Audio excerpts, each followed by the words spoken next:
ഇന്ന് നമ്മൾ വീഡിയോയിൽ ചെയ്യുന്നത് ഒരു ചോക്ലേറ്റ് കേക്കാണ്. അത് ചോക്ലേറ്റ് പൗഡറും അതുപോലെ തന്നെ മൈദയും ഒന്നും യൂസ് ചെയ്യാതെ എളുപ്പത്തിൽ തന്നെ ചെയ്തെടുക്കാൻ പറ്റാവുന്ന ഒരു കേക്കാണ്.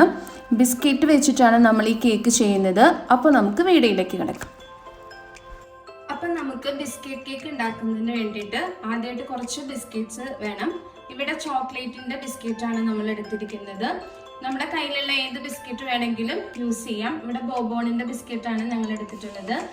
ഏത് ബിസ്ക്കറ്റ് ആയാലും കുഴപ്പമില്ല. ചോക്ലേറ്റിന്റെ ഫ്ലേവർ കൂടുതലായിട്ട് കിട്ടുന്നതിന് വേണ്ടിയിട്ടാണ് ചോക്ലേറ്റ് ബിസ്ക്കറ്റ് യൂസ് ചെയ്യുന്നത്. ഒരു മിക്സിയുടെ ജാറിൽ ഇട്ടിട്ട് നമുക്ക് ഈ ബിസ്ക്കറ്റ്സ് ആദ്യം പൊടിച്ചെടുക്കാം.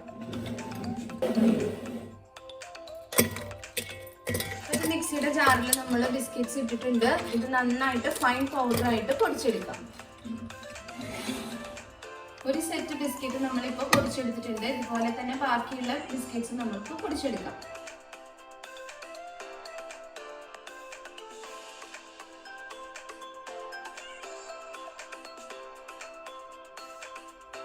അപ്പോൾ ഈ കേക്ക് ഉണ്ടാക്കുന്നതിനായിട്ടുള്ള ബിസ്ക്കറ്റ് നമ്മൾ പൊടിച്ചെടുത്തു. ഇനി ഇത് മിക്സ് ചെയ്തെടുക്കണം.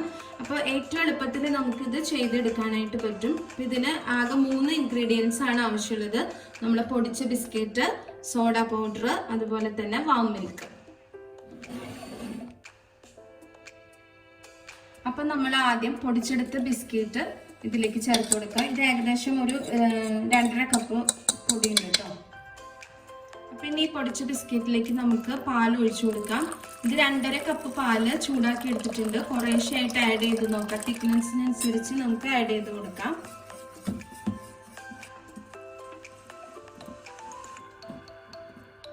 അപ്പോൾ തിക്നെസ് ഓക്കെ ആക്കാൻ വേണ്ടിയിട്ട് നമ്മൾ കുറച്ചുകൂടെ പാൽ ഒഴിച്ച് കൊടുക്കുന്നുണ്ട്. എന്നിട്ട് ഒന്നുകൂടെ മിക്സ് ചെയ്ത് കൊടുക്കാം.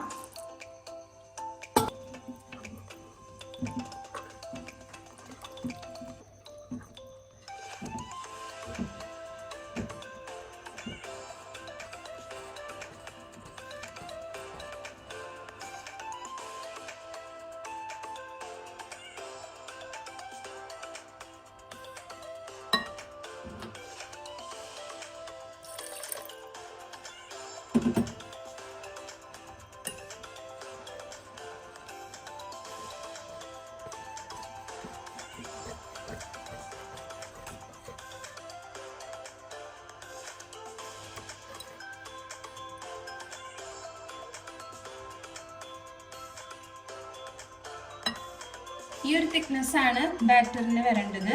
ഇനി ഇതിലേക്ക് നമുക്ക് ലാസ്റ്റ് ഇൻഗ്രീഡിയൻ്റ് ആയ സോഡാപ്പൊടി ആഡ് ചെയ്ത് കൊടുക്കാം. 1 ടീസ്പൂൺ സോഡാപ്പൊടി എടുത്തിട്ടുണ്ട്. അതൊരു ബൗളിലേക്ക് മാറ്റാം. ഇനി അതിലേക്ക് 1 ടേബിൾ സ്പൂൺ പാൽ ഒഴിച്ചിട്ട് മിക്സ് ചെയ്തെടുക്കാം.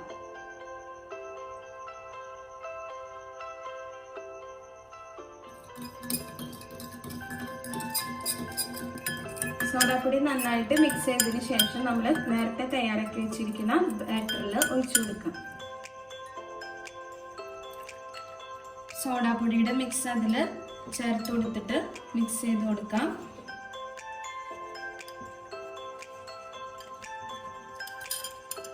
അപ്പം നമ്മുടെ കേക്കിൻ്റെ ബാറ്റർ റെഡി ആയിട്ടുണ്ട്. ഇനി നമുക്ക് മധുരം വേണമെന്നുണ്ടെങ്കിൽ ഇതിലേക്ക് ആവശ്യത്തിന് മധുരം ചേർത്ത് കൊടുക്കാം. ഇത് തികച്ചും ഓപ്ഷണലാണ്. ചില ബിസ്ക്കറ്റ്സിന് നല്ല മധുരം ഉണ്ടായിരിക്കും. അപ്പം നമ്മൾ ബാറ്ററി ഉണ്ടാക്കിയാലും അതുപോലെ നല്ല മധുരം ഉണ്ടാവും. അപ്പം അങ്ങനെ മധുരം കുറവാണെന്ന് തോന്നുകയാണെങ്കിൽ നമുക്ക് അതിലേക്ക് പൊടിച്ച പഞ്ചസാര ആഡ് ചെയ്ത് കൊടുക്കാം.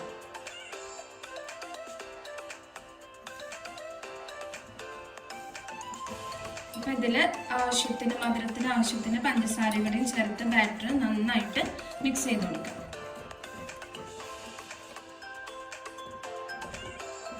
അപ്പം നമ്മൾ ഈ പാത്രത്തിലാണ് കേക്ക് ബേക്ക് ചെയ്തെടുക്കുന്നത്. അപ്പം അതിനായിട്ട് ആദ്യം പാത്രം ഗ്രീസ് ചെയ്ത് വെച്ചിട്ടുണ്ട്. പിന്നെ അതുപോലെ തന്നെ ഒരു ബട്ടർ പേപ്പർ വെച്ച് അതിൽ കുറച്ച് ഓയിൽ തേച്ച് അതും ഒന്ന് ഗ്രീസ് ചെയ്ത് കൊടുക്കാം. അപ്പം ഗ്രീസ് ചെയ്ത് വെച്ച പാത്രത്തിലേക്ക് നമ്മളുടെ തയ്യാറാക്കിയ ബാറ്റർ ഒഴിച്ചു കൊടുക്കാം.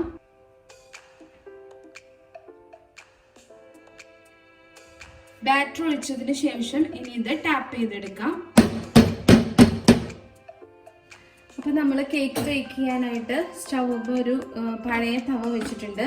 അതിൻ്റെ മുകളിൽ ഇതുപോലെ എന്തെങ്കിലും സ്റ്റാൻഡ് ഉണ്ടെങ്കിൽ ഇത് വെച്ച് കൊടുക്കാം. എന്നിട്ട് തീ ഓൺ ആക്കിയിട്ട് ഒന്ന് ചൂടാക്കി എടുക്കാം. അപ്പോൾ നമ്മുടെ തവ ചൂടായി വന്നിട്ടുണ്ട്. ഇനി അതിൻ്റെ മുകളിൽ നമുക്ക് പാത്രം വെച്ച് കൊടുക്കാം. ഇനി പാത്രം വെച്ച് കൊടുത്തതിന് ശേഷം നമുക്കിതൊന്ന് ഒരു ടവൽ വെച്ചിട്ട് കവർ ചെയ്തെടുക്കാം. അപ്പോൾ അതിൻ്റെ ഉള്ളിലുള്ള സ്റ്റീമൊക്കെ അതിൻ്റെ ഉള്ളിൽ കറക്റ്റായിട്ട് നിൽക്കും. എന്നിട്ട് അടപ്പ് വെച്ചിട്ട് മൂടി കൊടുക്കാം. എന്നിട്ട് ഈ ടവലിൻ്റെ ബാക്കി ജസ്റ്റ് ഒന്ന് ടൈഡ് ചെയ്ത് കൊടുക്കാം. മീഡിയം ഫ്ലെയിമിലിട്ടിട്ട് നമുക്ക് കേക്ക് ബേക്ക് ചെയ്തെടുക്കാം.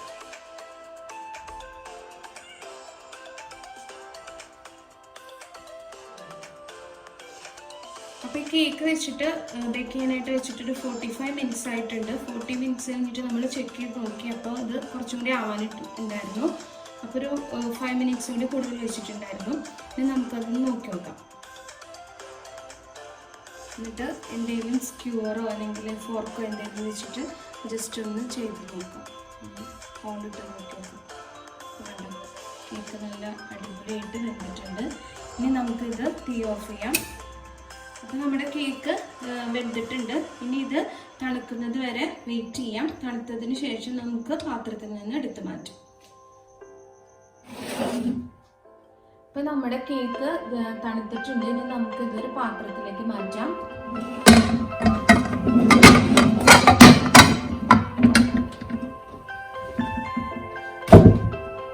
നമ്മൾ അതിൻ്റെ അടിയിൽ വെച്ചിരിക്കുന്ന ബട്ടർ പേപ്പർ എടുത്ത് മാറ്റാം.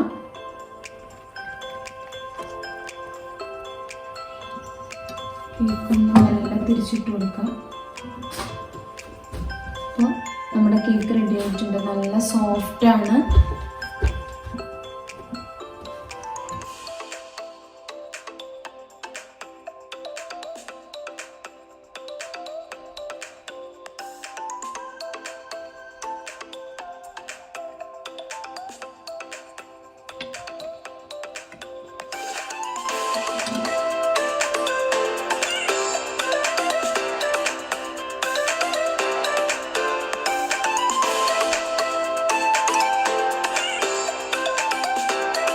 ഈ വീഡിയോ ഇഷ്ടമായെങ്കിൽ ലൈക്ക് ചെയ്യുക, സബ്സ്ക്രൈബ് ചെയ്യുക, അതുപോലെ തന്നെ ഫ്രണ്ട്സിന് ഷെയർ ചെയ്ത് കൊടുക്കുക. അടുത്ത വീഡിയോയിൽ അടുത്തൊരു റെസിപ്പിയായിട്ട് വരാം.